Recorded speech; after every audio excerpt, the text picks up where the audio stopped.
What Bournemouth fans are asking, and here is the updated top scorers chart for this season. A penalty for Haaland today. Solanke up to 17, 2 for Alexander Isak today as well. And when we think about English options, Ollie Watkins, Solanke, Cole Palmer trying to force his way into the squad as well. Let's just change this graphic on and show you the options that Gareth Southgate has. Harry Kane, of course, will be going. Who else should be on the plane, is he? Well. I mean, Solanke's form's terrific. You know, he's been unstoppable. But for me, if we're talking about Solanke going to the Euros, I wonder why he wasn't at the last international window for Gareth Southgate and his staff to have a look at him. You think it's too late for him then? Possibly. It's a great point. Why don't you just have a look at him? Why don't you don't let him see what he's like in that company? I think you look at Ollie Watkins and even Tony are very different players. And if the squad sizes do get increased to 26, I think there's definitely poses a question. You know, how many of those strikers can Gareth Southgate take? Can he take Tony and Watkins? Does Solanke sneak in? I'm not sure, but I would like to have thought that if he was in the plans, he would have been looked at in the last. Cole Palmer has to go. Ivan Toney's had a longer run-up, Jamie. He's had a couple of years. He's been on the bench the last 2 games. He's obviously got a little bit carrying a bit of a knock at the moment. But I was going to ask, is Dominic Solanke at the wrong club?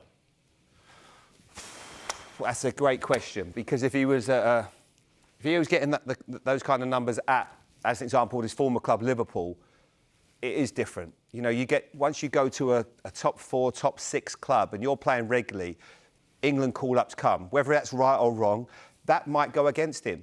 And it's extremely harsh, because I'm seeing a player that is in the top of his game, at the top of his game. He's doing everything right now. Headers, individual goals, tap-ins. He's been brilliant. Forget Jared Bowen for now, Jamie. He can play as a wide forward as well. You're taking Harry Kane. You can have one of Solanke, Tony, Watkins. Who's going? Sorry? I think I'm losing the signal here.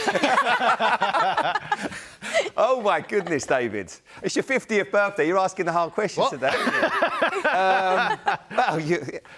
Between Solanke... So right now the squad is 22. 23, isn't it? Yes. And it might change to... Could 26. Well go to 26. This is what all the coaches are campaigning for. Of course they are, because the tough decisions you're going to have to make. Izzy makes a great point. The fact that Dominic didn't go in the last squad certainly counts against him. I think Ivan Toney, in the last game, obviously scored the penalty, and I would say he did better than Ollie Watkins. Ollie Watkins is a bit more mobile. I think he's going to go with Ivan Toney. We're going off stats. Southgate and his staff are going off everything else. How they conduct themselves around the team, what they're like for team morale, the culture, everything around that. That will have something to play in it. Thank you. We've got a party to go to. Thank you very much. Not invited. Who are you taking? Who would you take out of the 3?